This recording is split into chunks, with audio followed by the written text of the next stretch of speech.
Hey friends, how's it going? My name is Ren and welcome back to the vlog. Now I don't come to be an expert at videography. In fact, I just kind of got tossed into it when I volunteered for an event a few years ago called We Love Games. And since then, I've been teaching myself how to use the hardware, how to use the software, how to navigate video editing in general. Now, what does this mean? This means that sometimes I make mistakes. And a few days ago, I made a pretty big blunder while recording the latest Games Built in Public video. And we had this lovely interview with Nothing Normal Games. The video should be up already. And what happened was we recorded this wonderful 35-minute session, and the guys were great. You know, they were very fluid. Their flow was fantastic. Our flow was fantastic.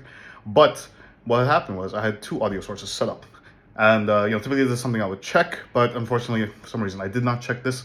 And I noticed that while we were recording that, there's audio being picked up on their end from my microphone, and also the screen capture that I had set up so that I can capture the Discord call.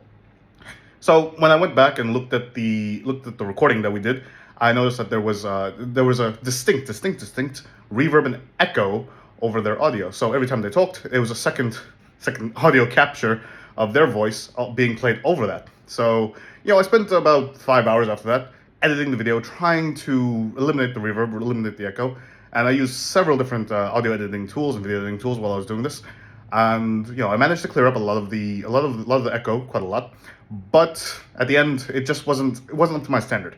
I could not, in good faith, release that video because, wow, the reverb was so bad. The quality was not up to my standard.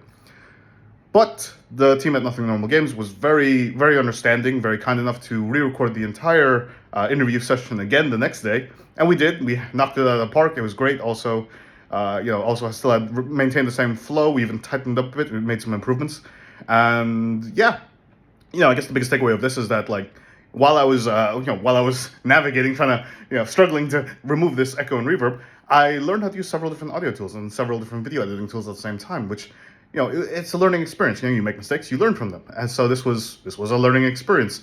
And, since then I've kind of just double checked all of my audio setup while doing these recordings because, wow, that was embarrassing, to say the least. But yeah, it's definitely increased my workflow now because I now know how to use these new tools. And I've even navigated away from my more limited video editing software to using DaVinci Resolve. Bit of a higher learning curve, but I've been enjoying it, and that's what I'm going to be using going forward. But yes, thank you for watching. See you again next time.